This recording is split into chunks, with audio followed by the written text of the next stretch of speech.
Rapunzel bedtime stories for kids. Once upon a time, there lived a carpenter and his wife. More than anything, they wanted a child of their own. At long last, their wish came true.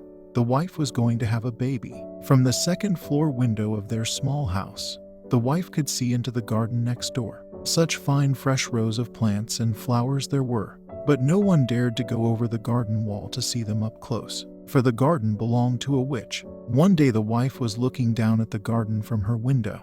How fresh-looking were those big green heads of lettuce. "It is just what I need to eat," said the wife to her husband. "You must go and get me some." "But we cannot," said the carpenter. "You know as well as I do that the garden belongs to the witch, who lives next door." "If I cannot have that lettuce," said the wife, "I will not eat anything at all. I will die." What could the carpenter do? Late that night, he climbed over the garden wall. With very quiet steps, he took one green head of lettuce. With more quiet steps, he went back over the garden wall. His wife ate up the lettuce right away, but eating the lettuce only made her want more. If she could not have more lettuce, she said, there was nothing she would eat at all. So the next night, the carpenter climbed back over the garden wall. He picked up one more head of lettuce. All at once came a high, loud voice. "Stop. What do you think you are doing?" I am getting lettuce for my wife," said the carpenter. "You thief," yelled the witch. "You will pay for this, please," said the carpenter. "My wife is going to have a baby. She saw your lettuce and wanted it so very much. Why should I care about that?" shouted the witch. "I will do anything," said the carpenter. He thought, maybe I can build her something. "You say you will do anything," said the witch. "Yes," he said. "Fine," said the witch. "Here's the deal. Go ahead, take all the lettuce you want. Your wife will have a baby girl, and when she does, the baby will be mine." "What?" said the carpenter. "I would never agree to that." "You already did," said the witch, and she laughed an evil laugh.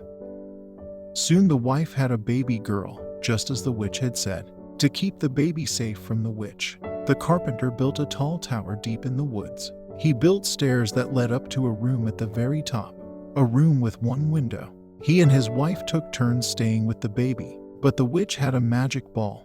The ball showed her just where the baby was, in the top room of the tower. One day when the carpenter and his wife were both in the house, she cast a spell over both of them. They fell into a deep, deep sleep, and at once, the witch went to the tower. In the top room, the witch said to the baby, "I will call you Rapunzel, for that is the name of the lettuce that brought you to me. Now Rapunzel, you are mine." But the witch did not know how to take care of a baby. Rapunzel grew into a child, and the witch did not even know how to cut her hair. The girl's blonde hair grew longer and longer every day. All the witch could do was keep the child locked in the room at the very top of the tower. She told the girl that the world was a very bad place. That was why she could not leave the tower. As she grew up, many times Rapunzel said to the witch, "There is nothing here for me to do. Why must I stay in this tower all the time?" And the witch shouted back, "I already told you so many times. The world is a very bad place. Now go comb your hair and be quiet." But is it really so bad out there? Sometimes I hear people laughing down below, Rapunzel would say sometimes. At such times the witch would yell, "How many times do I have to repeat myself? Don't listen to anything you see or hear out there. The world is much worse than you think. You will stay in this tower forever, Rapunzel, so get used to it." On her 12th birthday, Rapunzel said to the witch, "I do not care what you say anymore. I am so tired of staying here alone all the time. When you are gone, I will chip away at the door. I will make a hole. I will run down the stairs and outside, no matter what you say." "Think again," said the witch. With her power, she made all the stairs in the tower fall down. She made the doors close up. Now there was no way for Rapunzel to escape. By then, Rapunzel's hair had grown very, very long. Once the stairs were gone, when it was time for the witch to visit her in the tower, she would call from outside, "Rapunzel, Rapunzel, let down your hair." Rapunzel would throw her long blonde braid out of the window. The witch would grab hold of her hair like a rope. And that is how the witch climbed up the tower wall to the window in Rapunzel's room. 5 more long years went by. Poor Rapunzel. She knew she must stay in the room. All she could do was sing sad songs out of the window. Sometimes birds at the treetops would join in her songs. Then she would feel a bit better, but not much. One day, a prince was riding through the woods. He heard a beautiful singing voice. Where was it coming from? He rode closer and closer to the sound.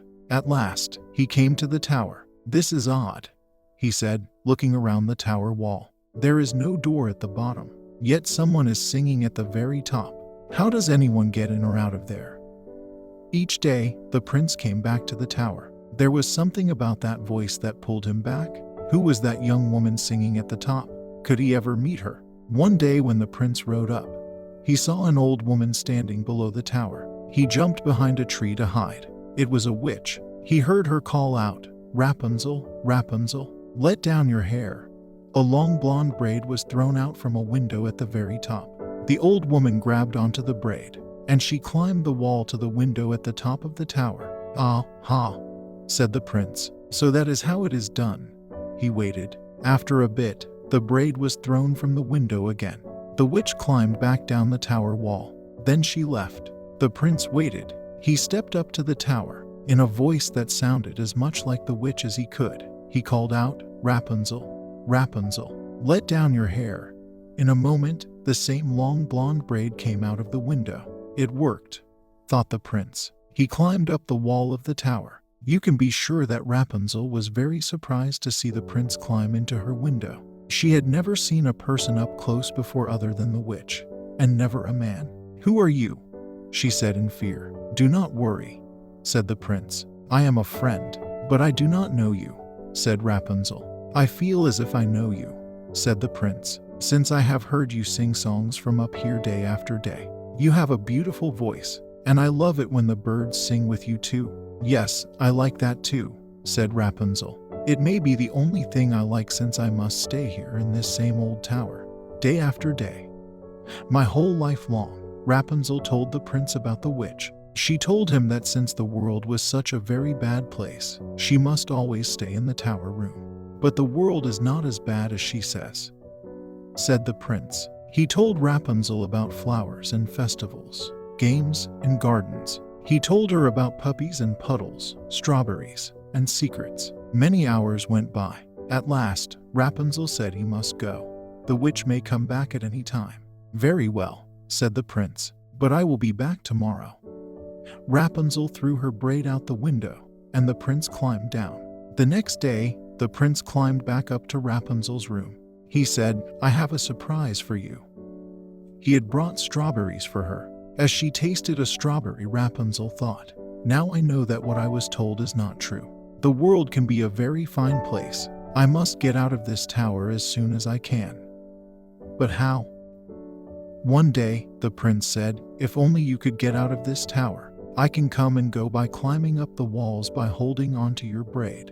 But once I am down, how can you get down too?" "I know," said Rapunzel. "Bring me a ball of silk each time you come. I can weave the silk into a ladder. Silk folds up so small the witch won't see it. When the ladder gets long enough to reach the ground, we will both be able to climb out of here." "That's it," said the prince. Then he moved closer to Rapunzel. "We will both be free. When we are out in the world, will you marry me?" "Yes," said Rapunzel, "I will."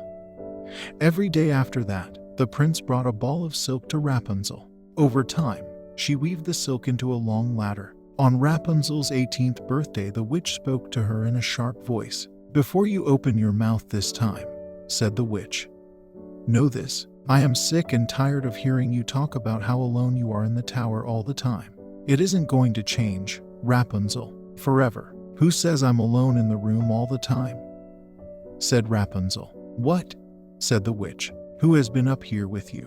"No one," said Rapunzel at once, in fear. "I mean, no one but you?" The witch did not believe her. She started to look everywhere in the room for something to prove that someone else had been there. Soon she found the ladder. She held it high in the air. She yelled, "What is the meaning of this?" "My friend the prince brought me the silk," said Rapunzel. "You will never see this prince again," yelled the witch. She took out a knife. Snip, snap, and Rapunzel's lovely braid was cut off. Holding the braid in one hand, the witch laughed an evil laugh. With a stroke of her magic, Rapunzel was cast away to a faraway desert. Then the witch stayed in the tower room. She knew that soon the prince would come back.